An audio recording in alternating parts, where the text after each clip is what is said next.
Black Ops 3 Zombies.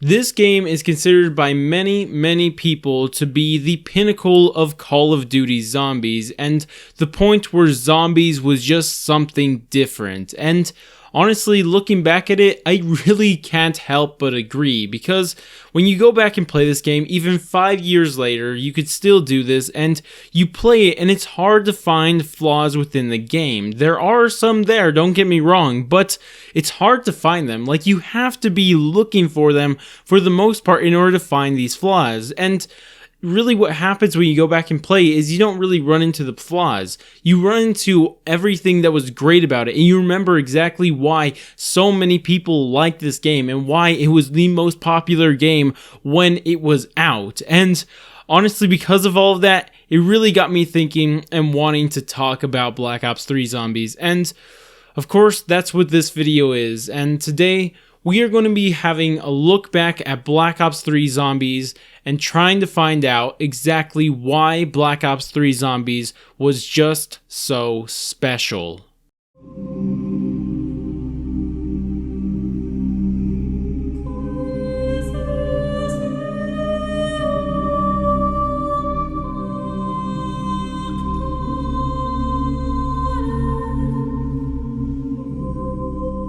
I don't think many people really remember the launch of Black Ops 3 Zombies, because if you did, you would remember that the launch of Black Ops 3 Zombies wasn't really the high point during Black Ops 3's life cycle. In fact, I would say that it was honestly one of the lower points for the Zombies mode. Don't get me wrong, it was still popular, but you know, it was also popular. I mean, Transit was super popular also, and that's exactly what the problem was. The maps that we got at launch were Shadows of Evil and the Giant, and Shadows of Evil for a lot of people wasn't something they liked. They really didn't like how they at least saw that it was so tedious to get to pack a bunch of just everything you had to do to play the map. And even looking back till this day, I can understand the complaints about Shadows of Evil. It really wasn't a casual, friendly environment for especially people who haven't played zombies in 3+ years. And because of that, a lot of people didn't like Shadows of Evil initially, and I would have to admit that I was one of those people. I just didn't like what Shadows of Evil had to offer. I just didn't like it. Of course, my opinion changed on this, and now I think Shadows of Evil is one of the better maps by far, but still, it was still at launch that a lot of people really didn't like Shadows of Evil, and the only other option they had was the Giant. And the Giant was pretty much the exact same thing as the Riese, and we've already had the Riese twice up until this point. And I mean, yes, it's a cool map, it's a great map. In fact, I love the Giant. I think it's even better than the original the Riese. Once you take out nostalgic reasons, I just think it's better, but it's not going to change the fact it's something that we've already experienced. And because of that, it left a lot of people just feeling like, you know, this is cool, it's new, and I like what's going on here, but I don't like the current map that's out, or that I just don't want to be playing the Riese, a remake of a map that came out at the time 7 years ago. And because of all of that, Black Ops 3 Zombies at launch was not what we all know as Black Ops 3 Zombies today. No, that would all have to wait. The road is long and dark, but I know where we are going. We will complete our mission. But then it happened. On February 2nd, 2016, Zombies was changed forever. Zombies went from being a popular mode inside Call of Duty to the mode inside Black Ops 3. And it all happened in the release of a single map called the Reisen Drake. And inside this map is what made Black Ops 3 into what we all know it as today. And I would also even argue that the Reisen Drake turned the Ether storyline from being a good story to one of the all-time best stories in all of video games. But it makes you question, what did the Reisen Drake do to make all of this possible and make zombies this popular in a single map?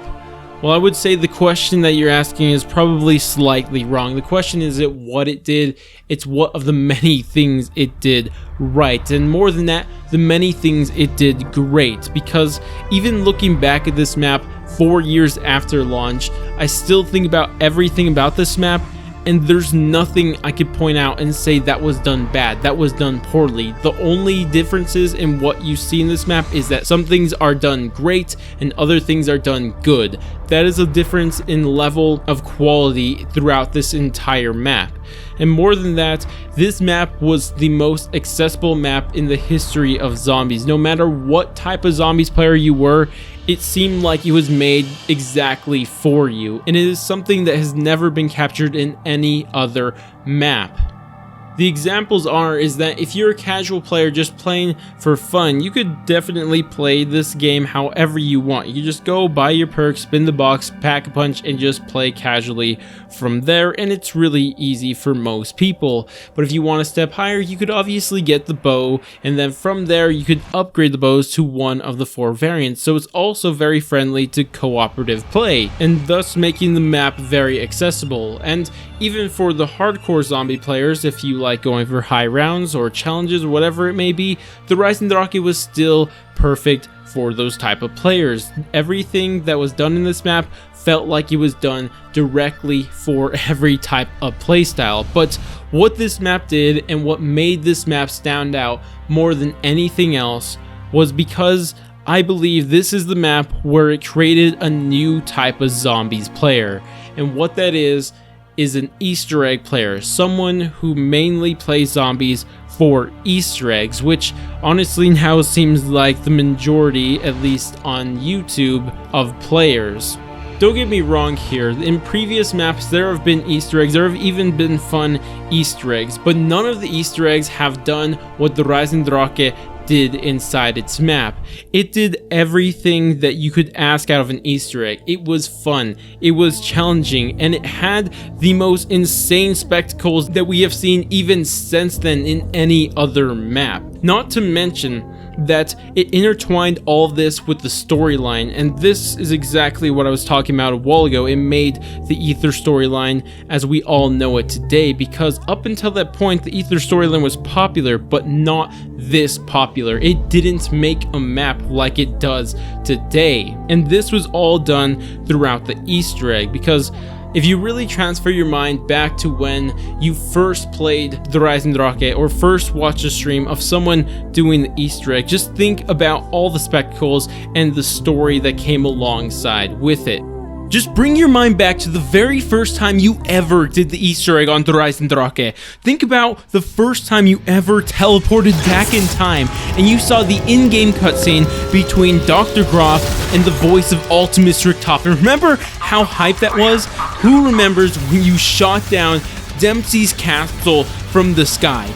That was so cool, especially when we saw the in-game map change. When you saw the bell on top of the bell tower fall off and fall into the courtyard, and you see a giant tip of a rocket there and Dempsey's capsule there. Remember all of that? That is just so amazing, and the things that we love inside zombies that we really take for granted. And honestly, I can take that back. We don't take that for granted anymore because we haven't seen anything on that level before. And still, I'm not done talking about the spectacles. And then how about when you remember when you brought the Finished Keeper, or the Charge Keeper, whatever you want to call it, to the bottom of the underground area, and then you teleported the MPD from the moon to the castle. Remember how cool that was, seeing the MPD once again? It was just so hype, and that's barely scratching the surface at all the spectacles that we saw throughout this Easter egg. And what made it even better is that these spectacles were so tied to the storyline, because right after that, who remembers this? Like, thinking back to it just puts a huge smile on my face. The very first time you put the Ragnaroks around the MPD, and you looked up and you saw the Corrupted Keeper for the very first time. Who remembers how hype that was? I mean, it was just something special, and it just isn't something we haven't seen before. And I mean, honestly, again, it's one of those points where you're like, dang, it can't get better than this, but it kept going throughout this Easter egg, because right after that, once you finish the boss fight, which by the way, it was the first time we ever saw a real boss fight in Zombies, but after that, you took the summoning key to the top of the castle, you put it on the computer, and you sent a ton of rockets to go and destroy the moon. And I know it's something that we've seen before, like, except for the reverse situations, instead of blowing up the Earth like we did in the moon, we're now blowing up the moon in the Rising Rocket. I get that, but it's still amazing to see all over again, because we just never seen a map come this alive before, and it was just something we haven't seen really ever since then.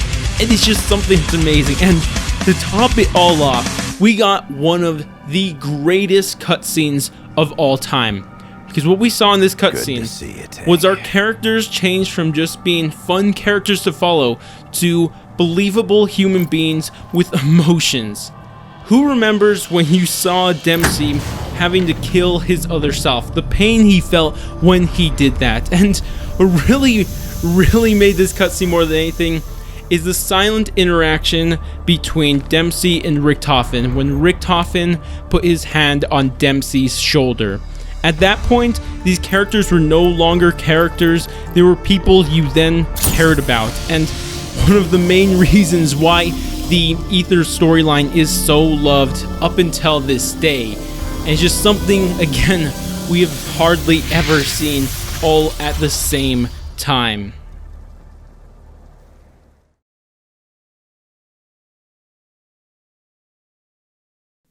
At this time, it was around May 2017, and Black Ops 3 had been out for over a year and a half, so not too many people were really expecting anything to happen. It just seemed like we were just waiting for Treyarch's next Call of Duty game at this point. But to my surprise, and probably the entire Zombies community's surprise, Treyarch most definitely had other plans.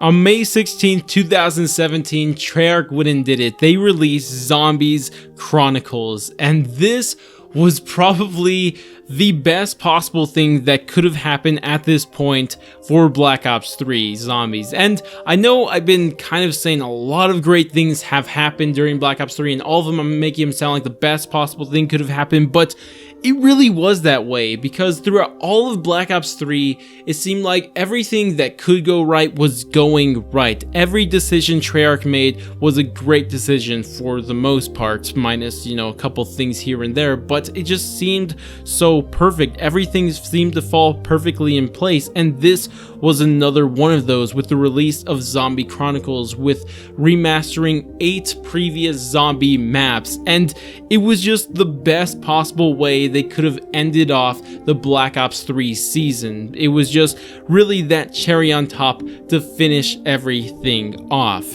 And Zombies Chronicles is a great story and a great way to end it off, but that's not really what I want to focus on here. Instead, I want to use Zombies Chronicles to talk about something that I feel like was forgotten over the lifespan of Black Ops 4, but that was the connection between the community and the developers, because it was something that honestly was special. It was something I've never seen in any other video game or just anywhere in general between creators and communities. I've just never seen it before. And really, if you think back through all of Black Ops 3, it really was something different that we'd never seen before, because for the first time right before the announcement of Zetsubo no Shima, Noah J456 was flown out to Treyarch, and there he had the first ever interview with Jason Blundell. And maybe some of you guys don't remember this, but at that time, it was unheard of, and even today, it's still unheard of to have an interview between a YouTuber and the head developer of a studio, and that is what happened. Jason Blundell and Noah J456 were just having themselves a little chat, a little interview, live stream for everyone to see, and it was really something that none of us expected, but it was the greatest thing. I know so many things are the greatest thing, but this was just so great that it was just something that was unheard of for video games, and like I said, is still unheard of. But what made it even better is that this wasn't just a one-time thing. Jason Blundell didn't only do one interview, because soon after that, he did an interview with Mr. Raffle Waffles, and in fact he did a ton of interviews with Mr. Raffle Waffles, but he did one, of course the most notorious one is the lightning round interview between Mr. Raffle Waffles and Jason Blundell. Personally, my favorite one, but I love the storyline so much, so that may have a bias there, but it was just a great interview and it kept happening over and over again. Any YouTuber that went over to the studio would have a chance to interview Jason Blundell, and of course he even showed up on Red Austin 27's and Johnny J25's podcast, The Zombros, and he was even on that, and it was just such a great time because we had this connection with the developers that we had never had before, and still I can't stress it enough that even today that's not even a common thing, and it wasn't something that the developers were forcing themselves into, because a lot of the times now it feels like the developer feels like he's forced to talk to the community and he's forced to do this, but back then it was something that it seemed like Blundell wanted to do and everybody wanted him to do, and I'll never get over all his vague answers or what, like super way too overly cryptic answers that he used to give. It was honestly the best thing. I loved it so much because it always just kind of a running joke, but also, you know, giving hints for the storyline here and there. It was just a great time, and they couldn't have topped it off in any better way. And we're kind of making our way back to Zombies Chronicles because, as many of you guys probably remember, the reveal of Zombies Chronicles was probably the best moment between a community and its developers that gaming had ever seen, because at the time there was a lesser known JC Backfire who caught the eye of Jason Blundell, and Jason Blundell not only wanted to have an interview with him, but he wanted to have an interview with him at JC Backfire's house. Like, I don't think people understand that a head of a studio went to a smaller zombies YouTuber's house to have an interview to reveal Zombies Chronicles. Like, I still don't even believe it happened, and I saw it happen. I even had to look it up again because it's just so insane that that is a thing that took place, and it's just crazy. Like, it's honestly crazy just thinking back to how great the connection between the community and the developers used to be, and it really is kind of depressing thinking about how we were during Black Ops 4. It couldn't have changed anymore between the relationship between the community and the developers, and I don't know. It's just kind of sad, but that's a different video for a different day. But what I just want to do is reminding everybody that we didn't used to hate Treyarch. That's not something that we used to do. Everybody liked Treyarch, and Treyarch seemed to really like the community, but man, unfortunately that just doesn't seem like it's the case anymore. We can only hope for the best for the future.